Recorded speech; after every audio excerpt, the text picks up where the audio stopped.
Bien aimé, une fois, le diable a cru pouvoir nous tourmenter. Il a cru enlever notre paix. J'insiste sur ça parce que je sais que le Seigneur travaille dans la paix. Moi, j'ai vu cela. Nous avons vécu cela. Nous avons vu le Seigneur emmener la paix, arrêter la tempête. Peu importe ce qu'elle allait emmener, nous avons vu le Seigneur arrêter la tempête. Bien aimé, il y a eu un matin, tout allait comme d'habitude. Ceux qui devaient sortir sont sortis. Ceux qui devaient aller travailler sont allés travailler. Ce jour-là, j'étais restée avec mes deux frères à la maison. Il y avait ma tante aussi. Tout allait comme d'habitude. Je faisais ce que j'avais à faire. Mon frère faisait ce qu'il avait à faire. Mais il y avait un frère qu'on n'avait pas vu depuis le matin. Ça l'arrive. Lorsqu'il ne sort pas, il s'enferme. Il travaille dans la chambre. Il prie, il fait ce qu'il doit faire. Ce matin, bien aimé, personne ne l'avait encore vu. 11 heures est passé. Parce que souvent, il peut sortir à 9 heures. Sinon, il sort à 11 heures pour saluer, pour déjeuner. Et puis, il s'enferme encore. Sinon, vous allez rester là, vous allez parler. Mais chacun va dans ses occupations. Bien aimé, c'était un jour comme tous les jours. 11 heures est passé, nous ne l'avons pas vu. 13 heures est passé. Ma tante m'a posé la question. Est-ce que tu as vu ton frère? Moi, j'ai dit, ben, je ne l'ai pas encore vu. Tiens, c'est étonnant. Je me suis même dit, ah, devrais-je aller le réveiller? Après, j'ai dit, bon, lui, quand il travaille ou quand il dort, si je vais le réveiller à cette heure-ci, il va râler. Il dira, mais dans cette maison, on ne dort pas, on ne peut pas dormir. On s'est dit, bon, ok, d'accord, on passe. 15 heures arrivent. On se rend compte que, tiens, aujourd'hui, c'est vraiment enfermé. Ma tante me dit, ah, tu te rappelles hier, il est même sorti à 17 heures. Moi, j'ai dit, ah bon? Oui, il est sorti à 17 heures et puis après, il est allé à l'église. Donc, peut-être qu'il fait la même chose. On s'est même dit, bon, oh, sûrement, il fait la même chose. Mais intérieurement, je sentais que la paix que j'avais n'était plus comme telle. J'appelle l'autre de mes frères. Je dis, écoute, va vérifier, va juste voir. Parce que moi, je sais, je ne peux pas aller vérifier. Moi, je vais aller l'appeler. Je peux le déranger. Va voir un peu, est-ce qu'il va bien? Juste comme ça. Bien aimé, mon frère va. Il dort, il frappe. Il frappe. Il y avait un calme. Après, il revient et dit, bon, sûrement il dort. Mon frère voulait rentrer dormir, passer dans sa chambre. J'ai dit, écoute, moi j'étais au salon. J'ai dit, écoute, non, non, non, non. Assure-toi qu'il est là. Peut-être qu'il est sorti. On s'est posé même la question.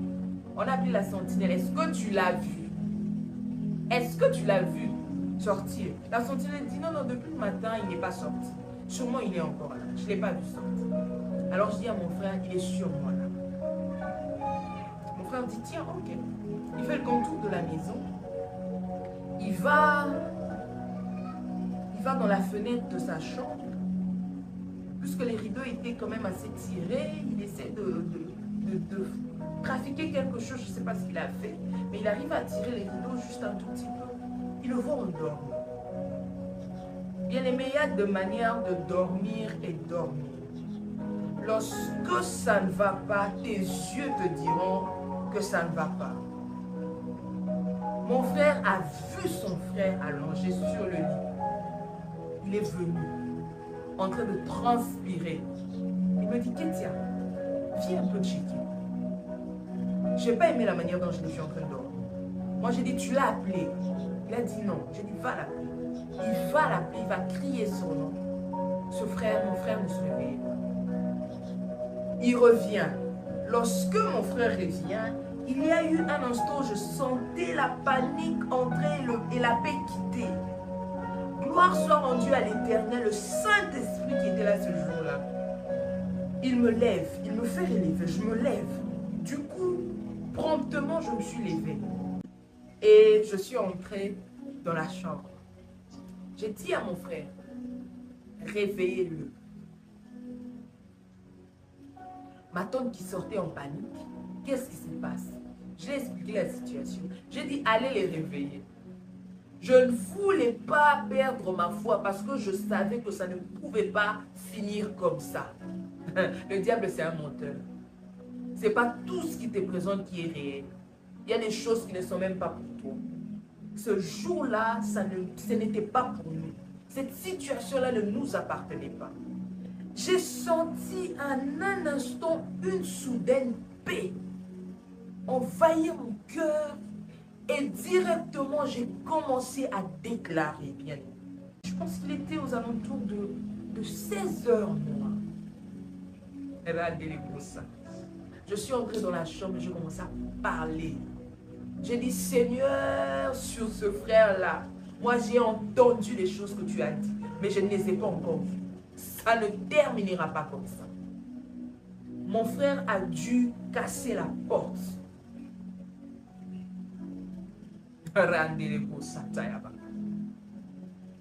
Je vous dis, nous avons vécu une situation qui a fait peur, qui a failli enlever la paix. Une situation qui s'est trouvée comme un tourbillon. Ce jour-là, c'était un tourbillon à la maison.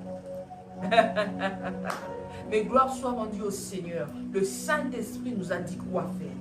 Nous n'avons pas cédé à la panique. Nous avons paniqué, mais nous n'avons pas cédé à la panique. La panique nous aurait peut-être poussé à le prendre, emmener à l'hôpital, créer une histoire autour de cela, bien aimé. Ce que mon père m'a laissé, ce que ma maman m'a laissé, c'est le nom de Jésus. Moi, je ne sais pas faire autre chose. Devant la panique, je ne sais pas faire autre chose. J'invoque le nom de l'Éternel, le Dieu que mon père a servi. Et ce jour-là, c'est ce que nous avons fait. Nous avons déclaré. Mon frère s'est levé. Ma tante a dit, est-ce qu'on va à l'hôpital? Il a dit non. Nous n'allons pas aller à l'hôpital. Devrons-nous appeler quelqu'un? Il a dit non. On va appeler personne. Ah, j'ai dit bon. Alors cette histoire, ça se passe dans les saints des saints. C'est là que nous allons régler cela. Nous avons prié, bien aimé, je vous dis, tout est allé pour le mieux. Le Seigneur s'est levé et il a dit silence. Ce jour-là, notre maison a vécu un très grand calme, c'est-à-dire la paix. Alors, bien aimé, lorsqu'il s'agit d'adorer le Seigneur Dieu de paix, ne le fais seulement pas par rapport à ton témoignage. Fais le même pour la provision de ce qui va arriver. Moi, j'ai vécu un témoignage. Nous avons vécu un témoignage. Nous avons vu le Dieu de paix instaurer la paix. Il a imposé la paix dans le tourbillon.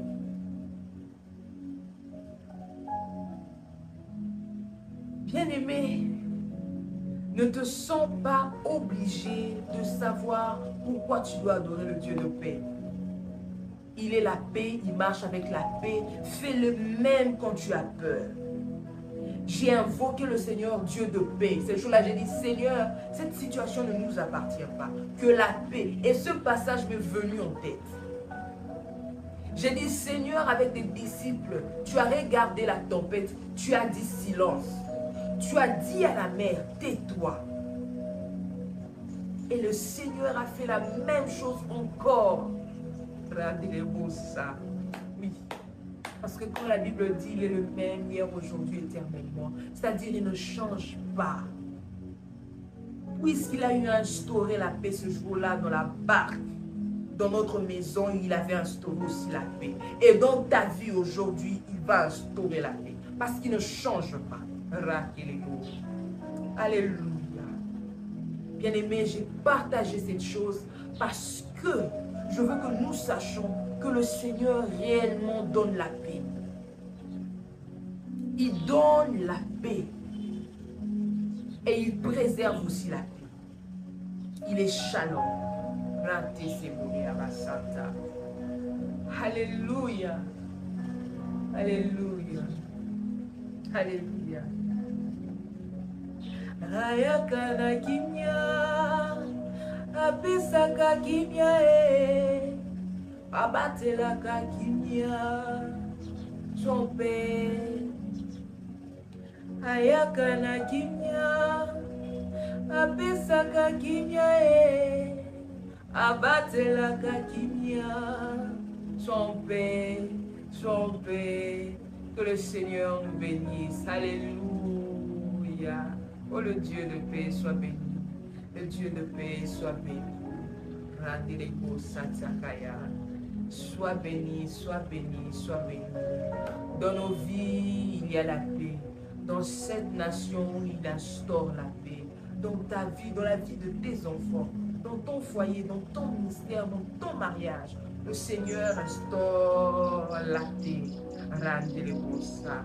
Ah, le bien de l'adorer, c'est parce que nous l'adorons par rapport à ce que nous avons vu, par rapport à ce que nous espérons, par rapport à ce que nous vivons. L'adoration en lui-même ramène le temps dans le moment actuel. Le temps devient actuel. Ce que tu as vécu, ce que tu vivras, ce que tu es en train de vivre, tout devient actuel dans ton adoration. Et le Seigneur, puisqu'il est omnipotent, omniscient, il se chargera de tout. Ah, s'il faut que ton adoration soit une provision, elle deviendra une provision. Alléluia. Soyons un peu bien-aimés. Merci Seigneur. Merci oh, le Seigneur Dieu, Shalom. Alléluia. Et c'est moi que vous allez mais c'est dans des choses comme ça. C'est quand nous savons que l'une de ces propriétés devient un témoignage pour nous. Nous savons qu'il est shalom et nous vivons le shalom dans nos vies. Que la paix demeure et reste avec nous. Que le Seigneur nous bénisse et que sa paix persiste et reste dans nos vies. Alléluia. Alléluia. Toi qui manquais la paix, reçois la paix. Toi qui voulais la paix, reçois la paix. Toi qui ne savais pas ce qui te manquait, reçois la paix. Au nom de Jésus, que le Seigneur nous bénisse.